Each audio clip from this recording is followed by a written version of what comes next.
Yun, mapagpalang araw. Napakapamayat ba ang pagpasok sa spiritual, pag-aaral sa mundo ng spiritual ng ah, katawan ng tao ay mamamayat, no? May katanungan ng ating kagimat, no? Tara, pag-usapan natin mga kagimat kung paano. Tsaka bibigyan ko yung idea kung paano yung iba na ginagawa ng pamamaraan. Tara, pag-usapan natin. Wala namang agimat, pero nasa puso ang tunay na agimat. Isigaw mo bro, ang lakas ng loob. Kahit walang agimat, laban tayo. Hepeng agimat, boy, walang makakahadlang. Basta nasa puso, tunay na agimat. Yeah! Yun, mapagpalang araw sa inyong lahat. God bless at more blessing po. Ayan, unang-una po, no? Pag-uusapan natin ngayon yung katanungan ni Kuya kung nakakapamayad ba ang pag-aaral sa mundo ng spiritual. Ito yung katanungan ni Kuya. Ayan. Yung mga kagima to, sa mga nagtatanong sa atin, binibigyan natin yung kasagutan, no? Ang hiling ko lang po, kung kayo agad sa aral namin, skip lang po kayo para wala po kayong negatibo na makapit sa inyo. Kasi po, pagka po kayo ay ayaw nyo isang video, panood pa kayo na panood, comment, nagkakaroon kayo negatibong enerhiya. Kaya kung hanggat pwede, skip nyo na po, i-block nyo po isang video na napapanood nyo na ayaw nyo. Yung mga kagimat to, dahil sa katanungan ni Kuya, ay bibigyan ko kayo ng kasagutan, no? Kung bakit namamayat yung tao pag nag-aaral ng mundo yung spiritual. Ito po kasi yung mga kagimat to. May pamamaraan kasi na iba na nakakapamayat. For what? Kasi po meron tinatawag tayo na devotionary. Meron tinatawag na dito, pagtatahas. yung iba na sobrahan. No. Bibigyan ko sa inyo aral sa dulo yung iba. No, tsaka pala yung mga laging nagtatanong sa akin kung kanino makakuha ng aklat ng lihim na karunungan, dito po kayo kukuha ng aklat ng lihim na karunungan. Dito po kay Anthony H. Latigo Valderrama. Ayan po yung Facebook niya. Ayan. Diyan lang kayo kukuha nila ng digit po yan. Nakuha na ng aklat po. No? PM na lang po kayo rekta sa kanya. Yung mga kagima to, pag-usapan muna natin yung kinakain na sistema. Sa kinakain na sistema, at walang guidelines kagaya nito, ginaguide ko kayo. Na walang sinusunod na guidelines, walang mentor, o nasobrahan sa aral. May mentor na sumobra pa, angat na gusto sabihin nila, gusto lumampas pa ng langit. Okay. Ganun po nangyayari. Yung iba kasi, kaya po namamayat dahil po kinakain ng sistema, nasobrahan sila sa aral. Sobrang aral nila, wala silang inisip kundi magpalakas, magpagaling, maging malakas, maging magaling, maging mahusay. Kasi gusto nila may patunayan sa sarili nila. Pero walang guidelines. Nangyayari po niyan, sa sobrang aral ng aral, basa ng Latin, nakakalimutan ng kumain. Nakakalimutan na yung proper na pagtulog. Kinukulang sila sa pagtulog. Lagi sila nagigising pa ng madaling araw. Kasi pa, wala nga guidelines. Walang nag-guide sa kanila. Naka-guide ko mga video natin. Walang nag-guide sa kanila. Kaya naliligaw sila ng landas hanggang sa kulang sa tulog, kulang sa kain. Yung po namamayat sa mundo ng spiritual. Isa-isa po yan. Yung isa po naman po na pamamaraan ay yung devotionary, no? Pero kasi devotionary talaga pine-perfect nila 36912, no? Na tinatawag natin na cross na pagdarasal.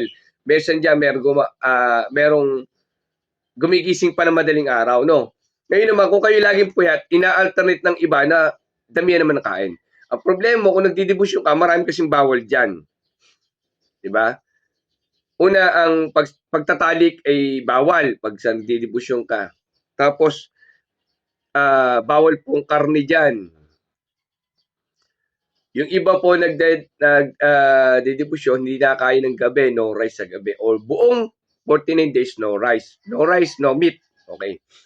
Yung iba naman, kung tanin nyo sa True Bible, wala po talaga. True Bible, yung devotion ng True Bible na sinasabi ng mga rami, ay si Jesucristo po ay hindi po kumain talaga ng 49 days. Puro panalangin lang po siya. Iyon po ang debosyon. No? Ngayon, yun po yung mga nangyayari, no? Oo. Ngayon naman, ganito kasi, bibigyan ko alternate pati sa Saudi. Bibigyan ko alternate pagka Ramadan. Oo, bibigyan natin para ano. Ngayon, hindi naman, kahit naman hindi kayo nakain ng ganung gabi, hindi naman kayo nakapamayat. Ngayon, sa ano naman ang tawag dito, yung tinatawag natin na pagtatahas. Yan, pagtatahas, yung iba minsan namumundok, minsan sa bahay lang, limitay namumundok, wala kayong dalang pagkain, wala na kayong dalang pera, yan, tubig lang sa mga pools, ang iniinom nyo, kung may mano kayo mga daon-daon doon, kinakain nyo, yung ganun po, kung marunong kayo sa mga herbal, yun na pong ginagawa nyo. Wala silang ginawa kundi magdasal ng magdasal po doon. Ina-update nila 36912, yung po kalimitan. Meron, ang pagan po niya, marami po talagang bawal. Bawal ang mga karne. Tapos pagtataas, minsan meron pamamaraan, iba't ibang klaseng pamamaraan sa bahay, sa bundok, ganan. Bawal po talaga yung pagtatalik, bawal din po yung mga karne sa buong ano.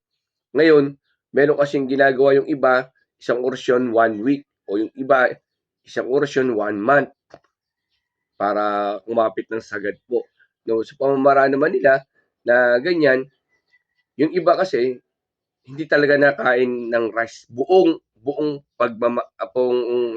session nila ng ginagawa nila. No, kaya nakakapamayat sa iba kung walang proper. Pero ginagawa po sa Saudi naman po, pag Ramadan, pagka yung Ramadan, bawal silang kumain ng araw, tulog talaga sila. Sa gabi sila bumabangon, doon start na pwede ka na kumain. Tulog sa araw, o itrabaho sa araw, walang kain ng araw. Pagdating mo ng gabi, doon ng araw oras ng kain mo, pwede ka na kumain nun. Ginagawa nyo man, ina-alternate nila na mas marami silang kinakain. Ibig sabihin, hindi po masama din ng ganun. Kasi bakit? Ba't sa Saudi, hindi naman sila namamayat din, di ba?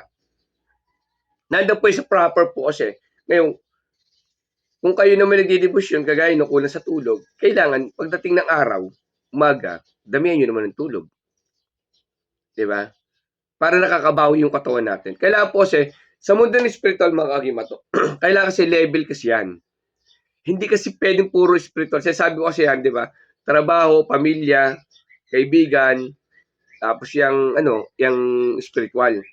Kailangan mabigyan nyo po siya ng level. Pero pagka kayo po nag-focus sa isang aral lamang na puro aral ng aral, nagkukulong na kayo sa kwarto, maluluko talaga kayo. Kailangan po, may level kayo. I-relax nyo rin ang sarili nyo. Diba? Gumala din kayo, mag-relax kayo para po nakokontrol nyo lahat ng bagay ng nale-level lahat ng bagay. No? Yun, ulitin ko, sa mundo ng spiritual, nagtatanong kay Kuya kung kaya nakakapamayat, hindi po nakakapamayat. Ang nakapamayat po sa spiritual ay kapabayaan nyo sa sarili nyo. Lumakas nga spiritual nyo, bagsak naman ang katawan nyo, hindi rin kayo makagamot ng maayos. Mga kagimato, sa paggano ng spiritual, kailangan po, malakas ang katawan mo at malakas din ang spiritual mo. Hindi pwedeng spiritual ang malakas mo, katawan mo bagsak. Hindi ka makagamot ng ayos. Kailangan po level natin yan. No? Hindi kayo mga mayat kung kaya nyo kontrolin ang sarili nyo. Maraming salamat. God bless inyo lahat.